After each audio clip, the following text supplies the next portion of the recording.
Hello friends, હું છું હિરલ અને હિરુસ કિચનમાં તમારું સ્વાગત છે. તો આજે આપણે બનાવીશું 1 મહિના સુધી ખાઈ શકાય તેવી ખૂબ જ ટેસ્ટી અને એકદમ ક્રિસ્પી જીરા પૂરી. તો ફ્રેન્ડ્સ, આ જીરા પૂરી તમે ક્યારે પણ આ રીતે નહીં બનાવી હોય અને આ જીરા પૂરી ચા સાથે તો ખૂબ જ ટેસ્ટી લાગે છે. તો ચાલો બનાવવાનું શરૂ કરીએ. તો સૌથી પહેલાં લઈશું એક પેન અને પેનમાં લઈશું 2 ચમચા જેટલું તેલ. હવે તેલને ગરમ થવા દઈશું. તો તેલ ગરમ થઈ ગયું છે તે પછી એડ કરીશું 1 મોટી ચમચી જીરું. તો આમાં જીરું તમારે થોડું વધારે જ લેવાનું. સાથે જ એડ કરીશું ચપટી હિંગ. સાથે જ એડ કરીશું 1 ચમચી સફેદ તલ.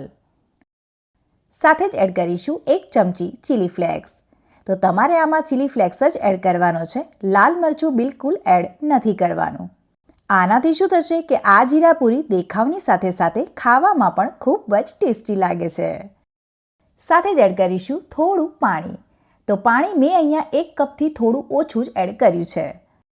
હવે ગેસની ફ્લેમ કરીશું બંધ અને હવે એડ કરીશું સ્વાદ અનુસાર મીઠું. તો મીઠું એડ કર્યા પછી તમારે મીઠાને બરાબર મિક્સ કરી લેવાનું છે. તો અત્યારે ગેસની ફ્લેમ બંધ છે. હવે આને ઢાંકીને થોડી વાર સુધી રહેવા દઈશું. આનાથી શું થશે કે પાણી થોડું ઠંડુ પણ થઈ જશે અને બધી જ ફ્લેવર પાણીમાં આવી જશે અને આ જીરા પૂરી ખાવામાં તમને મજા આવી જશે. તો મારે અહીંયા લગભગ 1 થી 2 મિનિટનો સમય લાગ્યો છે અને પાણી પણ ઠંડુ થઈ ગયું છે. હવે આ પાણીને આપણે એક બાઉલમાં કાઢી લઈશું. સાથે જ એડ કરીશું 1 મોટી ચમચી કસ્તુરી મેથી. તો કસ્તુરી મેથીને તમારે આ રીતે પાણીને એક બાઉલમાં કાઢ્યા પછી જ એડ કરવાની છે. આનાથી શું થશે કે કસ્તુરી મેથીનો જે કલર છે ને તે જળવાઈ રહેશે. તો ખૂબ જ ટેસ્ટી અને એકદમ ફ્લેવરફુલ પાણી બનીને તો તૈયાર છે. તો ચાલો હવે લોટ બાંધી લઈએ. હવે લઈશું એક બાઉલ અને બાઉલમાં લઈશું 2 કપ મેદો. તો તમારે જેટલી પૂરી બનાવવાની હોય તેટલો મેદો તમે લઈ શકો છો. અને બીજી એક વાત કે ફ્રેન્ડ્સ, જો તમે મેદો વધારે લો ને તો તે પ્રમાણમાં તમારે પાણી પણ થોડું વધારે જ લેવાનું. હવે આપણે લોટ બાંધી લઈએ. તો તૈયાર કરેલા ફ્લેવરફુલ પાણીને થોડું થોડું એડ કરી મિક્સ કરતા જઈશું અને પૂરીનો લોટ બાંધીએ છીએ ને બસ તે જ રીતનો થોડો કઠણ લોટ બાંધીને તૈયાર કરી લઈશું. તો તમારે આમાં એકસાથે બધું પાણી એડ નથી કરી દેવાનું, એટલે કે તમારે થોડું થોડું પાણી એડ કરીને જ લોટ બાંધવાનો છે. તો ફ્રેન્ડ્સ, લોટ બાંધતી વખતે આ પાણી જો થોડું ઓછું પડે ને તો પાછળથી તમે નોર્મલ પાણી પણ લઈ શકો છો, કંઈ જ વાંધો નથી. તો ફ્રેન્ડ્સ, નોર્મલ જીરાપૂરી તો તમે ઘણી બધી વાર ખાધી હશે, પણ આ રીતે જીરાપૂરી એકવાર બનાવીને જોજો, તમને આ જીરાપૂરીનો ટેસ્ટ ખૂબ જ પસંદ આવશે અને આ જીરાપૂરી ખૂબ જ ઝડપથી બનીને તૈયાર પણ થઈ જાય છે. તો આ જુઓ, લોટ બંધાઈને રેડી થઈ ગયો છે. હવે ઉપરથી થોડું તેલ લઈ લોટને સારી રીતે મસળી લઈશું. આનાથી શું થશે કે લોટ જે છે ને તે એકદમ સોફ્ટ બનીને તૈયાર થઈ જશે. હવે આને 5 થી 10 મિનિટ સુધી ઢાંકીને સાઈડમાં મૂકી દઈશું. તો 5 થી 10 મિનિટ થઈ ગઈ છે અને લોટ પણ એકદમ સોફ્ટ થઈ ગયો છે. હવે લોટમાંથી થોડો થોડો લોટ લઈ આ રીતે મીડિયમ સાઇઝના લુવા બનાવી લઈશું. તો બસ આ જ રીતે હું બધા જ લુવા બનાવીને તૈયાર કરી લઈશ. હવે લઈશું એક પાટલો અને પાટલા પર એક લુવું મૂકી એક પાતળી રોટલી જેવું વણી લઈશું.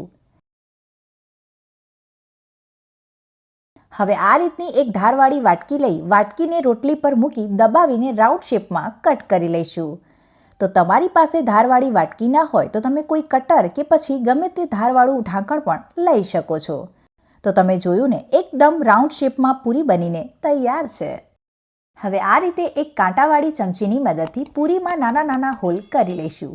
આનાથી શું થશે કે જીરાપૂરી ફૂલશે નહીં અને જીરાપૂરી એકદમ ક્રિસ્પી બનીને તૈયાર થશે.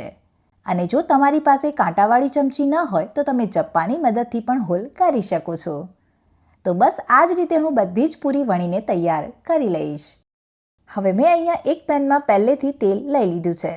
તેલને બરાબર ગરમ થવા દઈશું. તો તેલ બરાબર ગરમ થઈ ગયું છે. હવે ગેસની ફ્લેમ મીડિયમ કરી લઈશું. હવે વણેલી પૂરીને એક એક કરી તેલમાં મૂકતા જઈશું અને જીરાપૂરી ગોલ્ડન બ્રાઉન થાય ને ત્યાં સુધી તળી લઈશું. તો આ જીરા પૂરીને તમારે વધારે પડતી ગોલ્ડન બ્રાઉન નથી કરવાની, નહીં તો શું થશે કે પૂરી વધારે પડતી ડાર્ક થઈ જશે અને આ જીરા પૂરી તમને ખાવામાં બિલકુલ મજા નહીં આવે. તો આ જુઓ, જીરા પૂરીનો કલર ગોલ્ડન બ્રાઉન થઈ ગયો છે. હવે આને એક પ્લેટમાં કાઢી લઈશું. તો બસ આ જ રીતે હું બધી જ જીરા પૂરીને તળીને તૈયાર કરી લઈશ. તો તૈયાર છે ખૂબ જ ટેસ્ટી અને એકદમ ક્રિસ્પી એવી જીરા પૂરી. અને આ જીરા પૂરી તમે ચા સાથે પણ ખાઈ શકો છો અથવા સાંજની નાની મોટી ભૂખમાં પણ ખાઈ શકો છો. અને ખરેખર ફ્રેન્ડ્સ, આ જીરા પૂરી ખાવામાં તો ખૂબ જ ટેસ્ટી લાગે છે. તો ફ્રેન્ડ્સ, મારી આ રેસીપી એકવાર જરૂરથી ટ્રાય કરજો અને તમને આ રેસીપી કેવી લાગી તે કમેન્ટમાં જરૂરથી જણાવજો. અને હા, હજુ સુધી મારી ચેનલને લાઇક, શેર અને સબસ્ક્રાઇબ ના કરી હોય તો સબસ્ક્રાઇબ કરજો અને બાજુમાં આપેલી ઘંટીને દબાવજો, જેથી કરીને મારી નવી રેસીપીની નોટિફિકેશન તમને મળતી રહે. Thank you for watching.